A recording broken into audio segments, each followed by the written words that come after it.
माननीय न्यायालय के आदेश की पालना हेतु ये है न्याय की आवाज।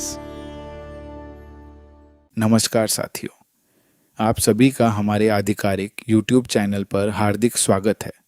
ये चैनल ही 2022 के समस्त पात्र याचिकाकर्ताओं की आवाज़ को संगठित, तथ्यात्मक और संवैधानिक तरीके से जन जन तक पहुंचाने के उद्देश्य से बनाया गया है। साथियों, आप सभी जानते हैं कि अध्यापक भर्ती परीक्षा 2022 लेवल 2 के संशोधित परिणाम जारी होने के बाद अनेक ऐसे अभ्यर्थी सामने आए जिनके अंक वर्तमान में कार्यरत अभ्यर्थियों से अधिक है, फिर भी वे नियुक्ति से वंचित हैं। इस विषय में माननीय राजस्थान उच्च न्यायालय जयपुर पीठ ने दिनांक 11 मई 2026 को अपने ऐतिहासिक निर्णय में स्पष्ट निर्देश दिए हैं कि कार्यरत अभ्यर्थियों से अधिक अंक प्राप्त करने वाले पात्र याचिकाकर्ताओं को नियमानुसार नियुक्ति प्रदान की जाए।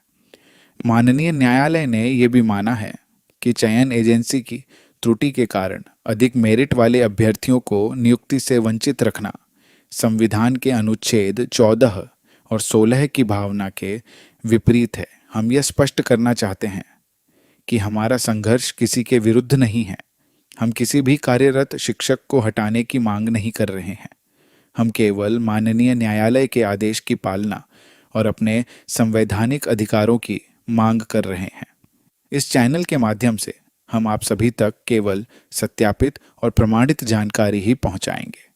न्यायालयी कार्यवाही, झापन, जनप्रतिनिधियों एवं अधिकारियों से हुई मुलाकातों, मीडिया कवरेज तथा आंदोलन से जुड़ी प्रत्येक महत्वपूर्ण जानकारी यहाँ साझा की जाएगी। हमारा यह आंदोलन पूर्णतः शांतिपूर्ण, लोकतांत्रिक और संवैधानिक है।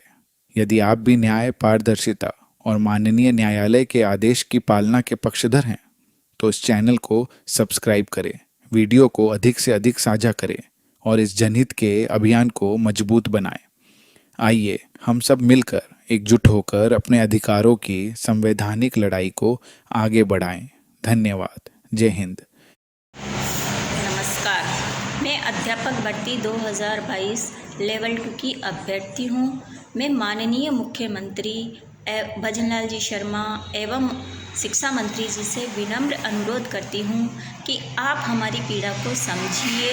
हमसे कम नंबर वाले लोग नौकरी कर रहे हैं, आज वो विद्यालय में सेवा दे रहे हैं और हम उनसे अधिक नंबर 6-6, 7-7, 8-8 नंबर हमारे ज़्यादा हैं, तब भी हम दर दर की ठोकरें खा रहे हैं, न्याय की गुहार लगा रहे हैं। कभी हम सचिवालय के चक्कर काटते हैं, कभी हम कोर्ट के चक्कर काटते हैं, कभी हम बोर्ड के चक्कर काटते हैं और कभी कभी तो इस कड़ी धूप में हम सुबह से शाम तक, रात तक हम भूखे रह जाते हैं, क्योंकि हमें सिर्फ न्याय चाहिए।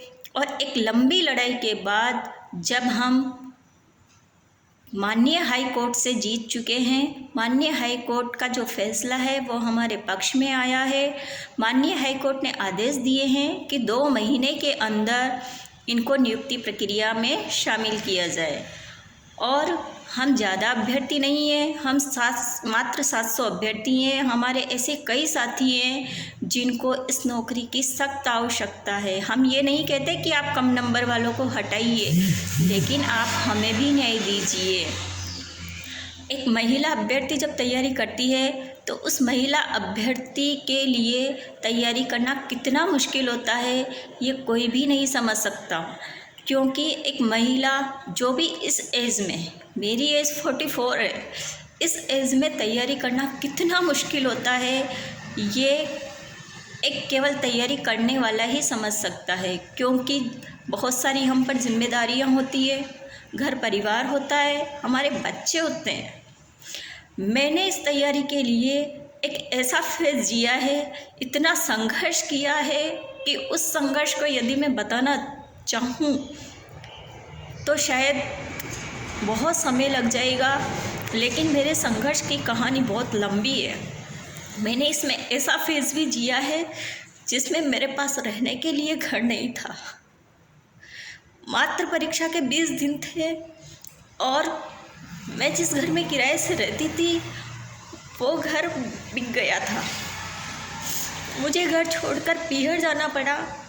बहुत मुश्किल से मैंने इस लेवल तक तैयारी की थी एक मेरे सपनों को एक दिशा मिली थी। मुझे लगा था कि मैं अब मुझे वो मिल जाएगा जो मुझे चाहिए। मेरी बेटी ने बहुत मेहनत की थी मेरे साथ, उसने पूरा घर संभाला, तब जा कर के मैंने तैयारी की। मतलब मैंने कई ऐसे फेज़ जिए हैं इस भर्ती के अंदर जो मैं आपको नहीं बता सकती, लेकिन फिर भी मैं आपसे गुजारिश कर सकती हूँ कि आप हमें न्याय दीजिए। अब मैं तैयारी करने की पोजीशन में नहीं हूँ, मैंने तैयारी छोड़ दी है। अब मुझसे तैयारी नहीं हो पा रही है क्योंकि उन परिस्थितियों का मैं दोबारा सामना नहीं कर सकती। मेरी आपसे विनम्र अनुरोध है, आपसे गुजारिश है कि आप प्लीज़ हमें न्याय दीजिए।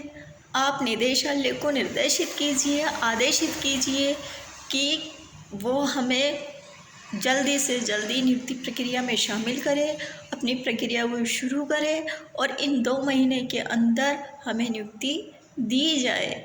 मैं ये झूठी कहानी नहीं सुना रही हूँ, इसकी एक एक बात सच है, मेरे आंसू सच है, सब कुछ सच है। प्लीज़ आप हमारी बात को सुनिए, मेरे सभी साथियों को न्याय दीजिए। धन्यवाद।